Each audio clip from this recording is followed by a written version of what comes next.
اسلام کی ابتدا میں جو لوگ مسلمان ہو جاتے تو اپنے ایمان کو چھپانے کی کوشش کرتے۔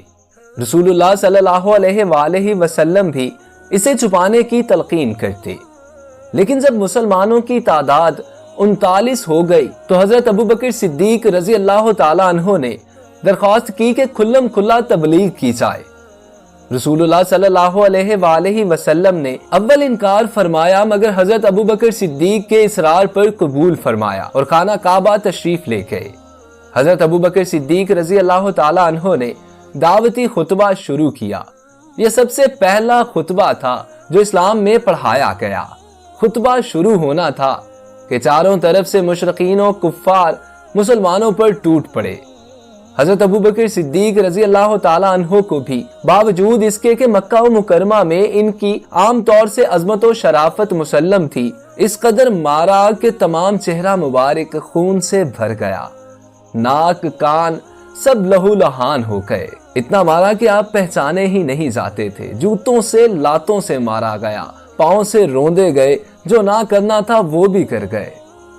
حضرت ابوبکر صدیق رضی اللہ تعالی عنہ بے ہوش ہو گئے۔ حضرت ابوبکر صدیق رضی اللہ تعالی عنہ کے خاندان کے لوگوں کو خبر ہوئی، وہ آئے اور انہیں وہاں سے اٹھا کر لے گئے۔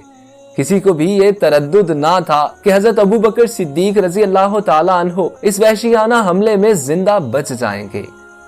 آپ کے خاندان کے لوگ مسجد میں آئے اور اعلان کیا کہ اگر حضرت ابوبکر صدیق رضی اللہ تعالی عنہ کی اس حادثے میں وفات ہو گئی تو ہم ان کے بدلے میں عتبہ بن ربیعہ کو قتل کریں گے۔ عتبہ نے صدیق اکبر کو مارنے میں زیادہ بدبختی سے کام لیا تھا۔ شام تک حضرت ابوبکر صدیق رضی اللہ تعالی عنہ بے ہوش رہے، باوجود آوازیں دینے کے بولنے یا بات کرنے کی نوبت نہ آتی تھی۔ آخر کار شام کو آواز دینے پر بولے تو سب سے پہلے لفظ یہ تھا کہ حضور اقدس صلی اللہ علیہ وآلہ وسلم کا کیا حال ہے۔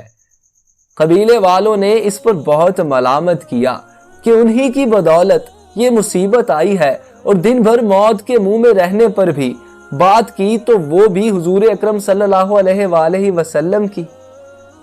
لوگ پاس سے اٹھ کر چلے گئے۔ آپ کی والدہ ام خیر رضی اللہ تعالی عنہا سے کہہ گئے کہ ان کے کھانے پینے کا انتظام کریں۔ وہ کچھ تیار کر کے آئیں اور کھانے پینے پر اصرار کیا، مگر حضرت ابوبکر صدیق رضی اللہ تعالی عنہ کی وہی ایک ضد تھی کہ میرے حضور اقدس صلی اللہ علیہ وآلہ وسلم کا کیا حال ہے اور آپ پر کیا گزری۔ ان کی والدہ نے فرمایا مجھے تو کوئی خبر نہیں۔ آپ نے فرمایا کہ ام جمیل رضی اللہ تعالی عنہا یعنی حضرت عمر رضی اللہ تعالی عنہ کی بہن کے پاس جا کر دریافت کرو کہ نبی کریم صلی اللہ علیہ وآلہ وسلم کا کیا حال ہے۔ وہ بیچاری اپنے بیٹے کی اس مظلومانہ حالت کی بے تابانہ درخواست کو پورا کرنے کے واسطے ام جمیل کے پاس گئیں۔ ام جمیل کے پاس جا کر آپ نے پوچھا کہ محمد صلی اللہ علیہ وآلہ وسلم کا کیا حال ہے، لیکن اس نے بھی اپنا ایمان چھپانے کے لیے کچھ نہ بتایا اور کہنے لگی کہ کون محمد اور کون ابو بکر؟ تیرے بیٹے کی حالت کا سن کر دکھ ہوا، اگر تو کہے تو میں چل کر اس کی حالت دیکھ لوں۔ ام خیر نے قبول کر لیا، ان کے ساتھ گئیں اور حضرت ابوبکر صدیق رضی اللہ تعالی عنہ کی حالت دیکھ کر تحمل نہ کر سکیں، بے تحاشا رونا شروع کر دیا کہ بد کرداروں نے کیا حال کر دیا ہے، اللہ تعالیٰ انہیں اپنے کیے کی سزا دے۔ حضرت ابوبکر صدیق رضی اللہ تعالی عنہ نے پھر پوچھا کہ رسول اللہ صلی اللہ علیہ وآلہ وسلم کا کیا حال ہے۔ ام جمیل نے حضرت ابوبکر صدیق رضی اللہ تعالی عنہ کی والدہ کی طرف اشارہ کر کے فرمایا کہ وہ سن رہی ہے۔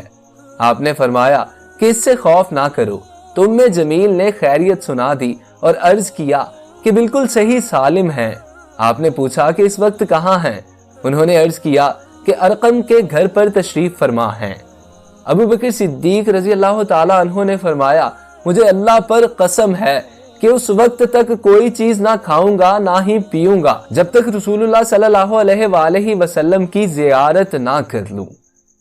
حضرت ابوبکر صدیق رضی اللہ تعالی عنہ کی والدہ نے لوگوں کی آمد و رفت بند ہونے کے لیے رات کا انتظار کیا۔ جب رات کا بہت حصہ گزر گیا تو حضرت ابوبکر صدیق رضی اللہ تعالی عنہ کو لے کر حضرت ارقم کے گھر گئے۔